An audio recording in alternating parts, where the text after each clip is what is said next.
अपने आत्माओं, एक तरफ तो ये कबीर जी को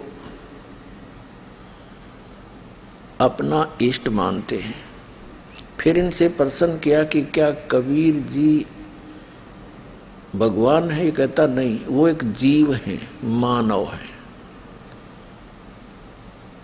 और इस पारख सिद्धांत का और इस पारखी अभिलाष दास का ये कहना कि जीव ही ब्रह्म है, इस सृष्टि का कोई ईश्वर नहीं है जिसने संसार बनाया हो, आपे बनया है।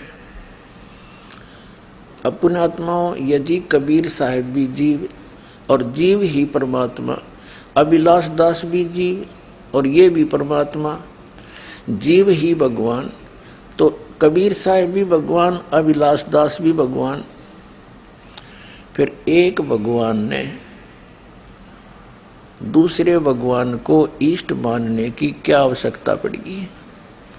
अब भगवान की परिभाषा से भी परिचित नहीं ऐसे व्यक्ति जो ऐसी धारणा रखते हैं।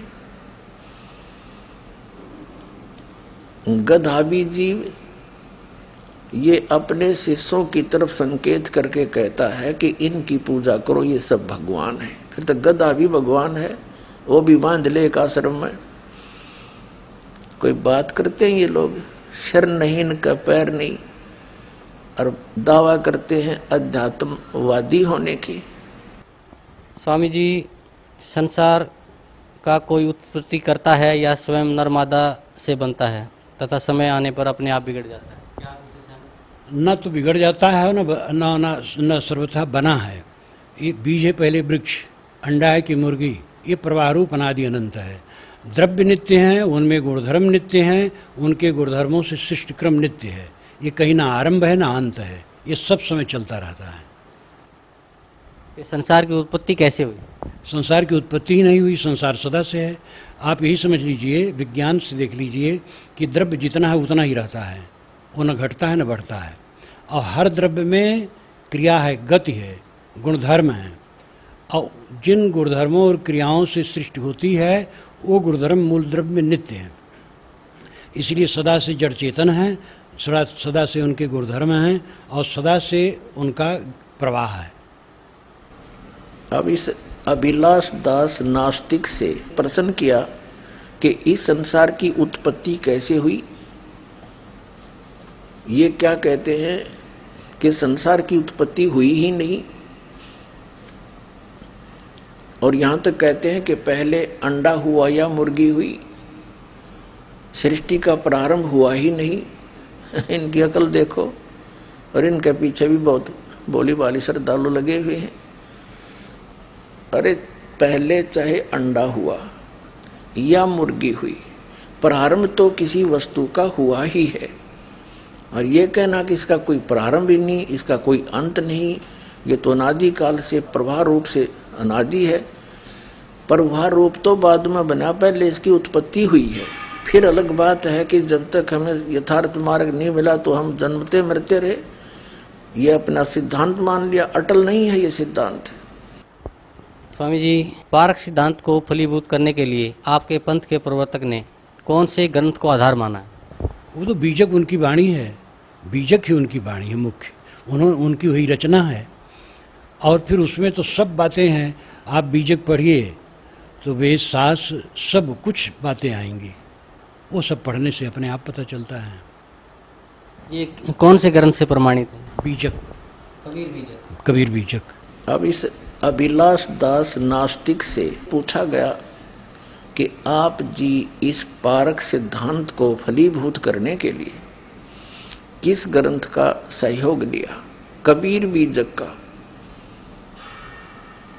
अब कबीर बीजक का सहयोग क्यों लिया? एक जीव के द्वारा लिखी हुई वाणी को अपने समर्थन में और अपने अज्ञान को बढ़ाने के लिए उसका सहयोग क्यों लेना पड़ा एक दूसरे भगवान ने? अभिलाष दास भी भगवान, क्योंकि जीव है वो, कबीर साहब भी उसकी दृष्टि में जीव हैं, तो वो भी जीव और अभिलाष दास भी जीव। तो इसका मतलब कबीर साहब भी भगवान, अभिलाष दास भी भगवान। तो एक भगवान को दूसरे भगवान से सहयोग लेने की आवश्यकता पड़ेगी। तो इस ब्रह्म की यानी ईश्वर की डेफिनेशन समाप्त कर दी इस व्यक्ति ने, परिभाषा ही नाश कर दिया।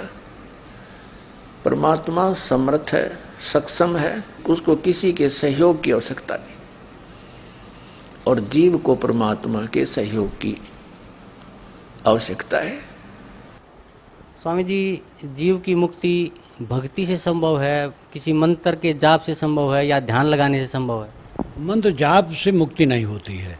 नाना मत हैं, उनके मंत्र हैं, और मंत्र जपना बुरा नहीं है। स्वामी जी, ध्यान का मोक्ष मार्ग में या भक्ति मार्ग में ध्यान का क्या महत्व है? ध्यान का अर्थ है कुछ न सोचना। पहला ध्यान तो यह है कि किसी महापुरुष का चित्र मन में लेकर के उसी में मन रोकना। आंखें बंद किए तो आंखों में जो गर्मी इत्यादि की दिखाई देती उसी में मन ठहराना, या सांस पर मन ठहराना। तो ये सब क्रिया योग हैं, आलंबन है, सहारा है पहले। अंतिम ध्यान है कुछ न सोचना, संकल्पों का त्याग करना। अब इस अभिलाष दास नास्तिक से प्रश्न किया गया कि जीव को मुक्ति में भक्ति और नाम जाप की आवश्यकता है या नहीं। ये कहता नहीं,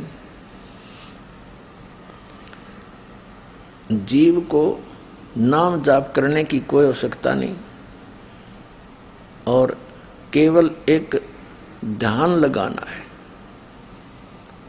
और ध्यान की अंतिम स्थिति ये मानता है कि फिर कुछ सोचे नहीं, बस वो फाइनल होगी।